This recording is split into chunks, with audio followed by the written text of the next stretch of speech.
Recibir a Carlos Colache, secretario de Ambiente, Agua y Cambio Climático, para hablar específicamente de esto, cómo se reglamenta la ley de riego. La reglamentación de cualquier ley es muy importante, podrá ser una ley destacada, pero si luego no se reglamenta, prácticamente queda en un cajón. Bienvenido, un gusto recibirlo. Gracias, Ana, por la invitación. ¿En qué consiste específicamente esta reglamentación de la ley? Bueno, es una ley que obviamente necesitaba y estaba establecido su reglamentación. Incluso la reglamentación se generó a través de dos decretos. Esto es muy importante explicar. Un decreto que apunta a cuáles son los requisitos específicos que tienen que presentarse y cómo es la tramitación para aprobar un proyecto en el marco de esta ley, un proyecto obviamente de represamiento de aguas para ofrecer el servicio de riego, y otro decreto que reglamentó todo lo referido, la ley ya hace referencia a lo que es el caudal ambiental. Esto es un aspecto muy importante desde el punto de vista ambiental justamente, y fue necesario generar otro decreto porque el tema del caudal ambiental no debe restringirse a las represas para riego, sino para las represas en general. Sabemos que hay represas para suministro de agua potable y sabemos que hay represas para la generación de energía eléctrica. Entonces el tema del caudal ambiental también tiene que abarcar eso, por eso los dos decretos. ¿Cuántas represas hay en nuestro país para riego? Sí, a grosso modo del orden de 1500. Básicamente, casi todas, digamos, de privados, es verdad, represas que se emplazan de particulares para justamente riego. O sea, después hay un número muy inferior vinculadas a energía, a generación de energía eléctrica, que son conocidas, y otro tanto para de OCE, para suministro de agua potable. Pero básicamente la amplísima mayoría de esas 1500 son represas de privados. ¿Y en qué cambia con la ley de riego el funcionamiento y el trabajo de estas represas?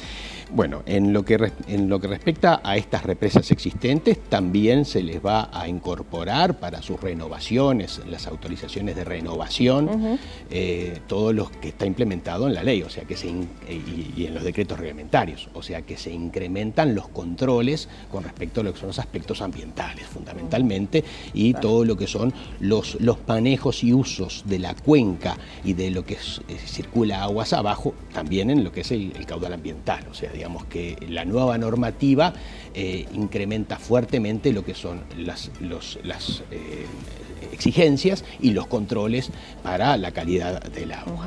Y respecto a las nuevas, a los que lleguen a partir de la aprobación y la reglamentación de esta ley, ¿cuáles son los requisitos que tienen? Obviamente a ellas les incumbe todo lo que está vinculado en estos decretos reglamentarios y por ende, como decía hoy, todos estos criterios de manejos de todo lo que puede ser fundamentalmente el control del aporte de nutrientes al espejo de agua y el tema del caudal ambiental.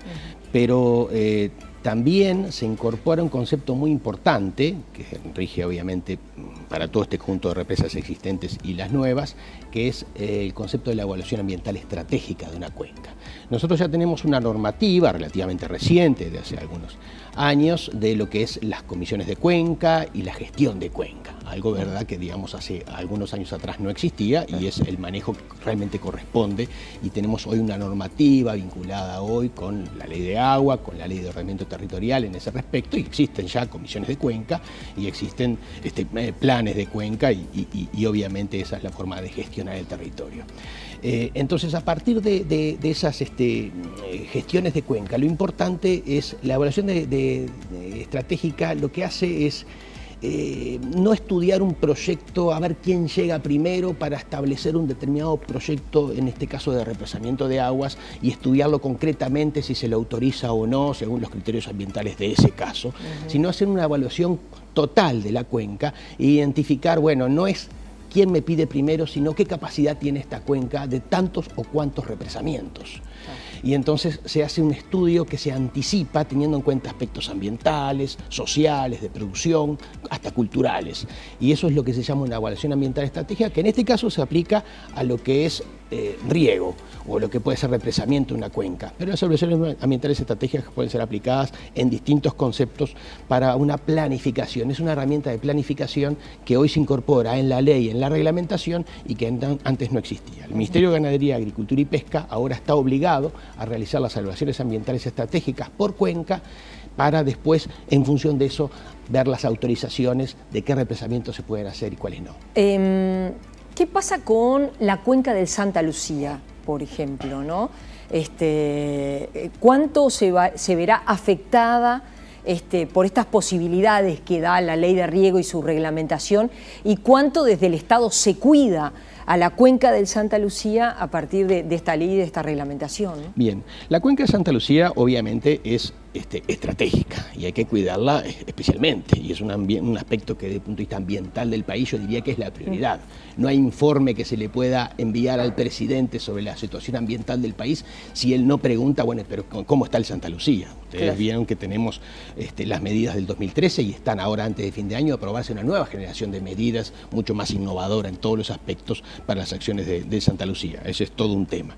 Ahora, con respecto al tema de la ley de riego de la cuenca del Santa Lucía, claramente no es la cuenca que se vea a priori afectada por este concepto, porque digamos, no solo cualquier criterio de incorporar una represa en el Santa Lucía va a tener que pasar por tamices muy finos, lo cual dudo mucho, digamos, de que realmente pueda ser aceptada en términos generales, sino que además el tipo de producción que hoy tiene en la cuenca de Santa Lucía no parece ser el aspecto necesario o crítico. Sí, en otras cuencas, en el caso del San Salvador, que hay mucho cultivo de grano, o en el caso del río Cebollatí, o en algunos ríos del norte.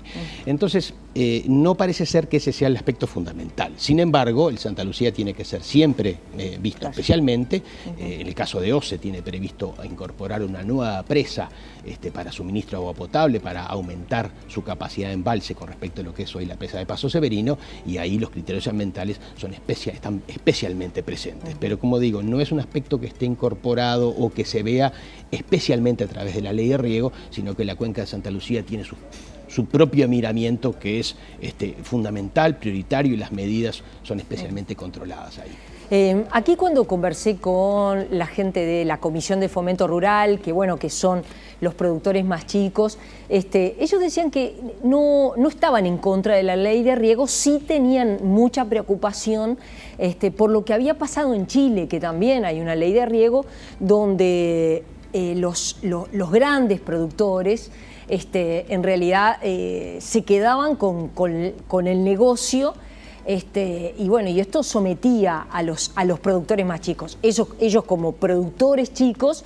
tienen esa preocupación de que esto no pase en el Uruguay, que los grandes no se apropien del agua, se apropien del riego y dominen el mercado, que es algo que bueno, que en el sistema que nos rige eso es algo muy común, pasa en los emprendimientos urbanos, en los emprendimientos rurales. Todos tenemos preocupación que las farmacias de barrio permanezcan y que los dueños no sean dos cadenas y que nos impongan los precios. Bueno, estimo que con este tema ellos estaban planteando lo mismo.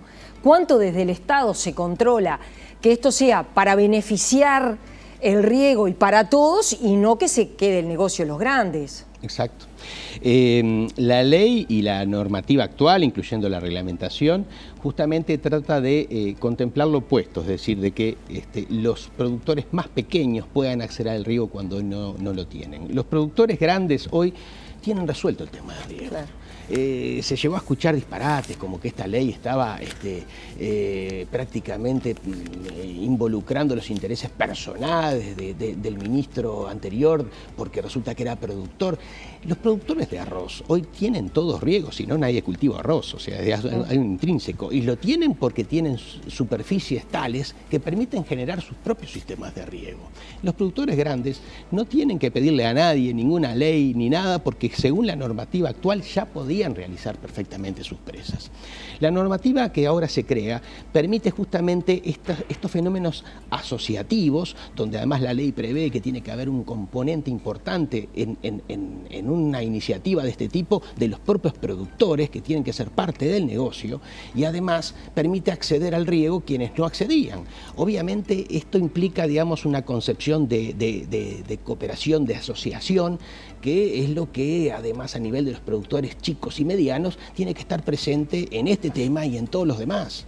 Tiene que incorporarse mucho más la idea asociativa y cooperativa entre los productores para lograr estos beneficios. ¿Puede poner algún ejemplo de si existe efectivamente ese tipo de sociedad en el Uruguay hoy día? Sí, claro, y incluso por la ley anterior de riego, la 97, del año 97, porque esta ley lo que hace es modificar algunos aspectos de la ley anterior, que en realidad, digamos, no difiere mucho lo que es las posibilidades de ciertos emprendimientos privados de hacer servicios de riego. Hoy tenemos, por ejemplo, la represa India Muerta como un ejemplo claro, que es un servicio de riego que se otorga en forma cooperativa.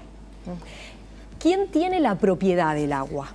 La propiedad del agua es una propiedad pública con respecto a lo que es el servicio de riego o lo que puede ser hoy el servicio de brindar agua potable, es decir, a nivel de propiedad del agua. El agua no se la está llevando nadie, se la lleva de un lado para otro, pero el agua sigue existiendo. Lo que estamos haciendo es un mayor aprovechamiento del agua, a diferencia de lo que puede ser el agua de consumo propio cuando la bebemos. Ahí, digamos, y bueno, pero ahí, digamos, en la Constitución es muy clara que para la gestión de servicios de agua potable y saneamiento tiene que ser el público, empresa pública. No es el caso, digamos, de servicio de riego. Usted dice, el agua no se privatiza. No, el agua no se privatiza.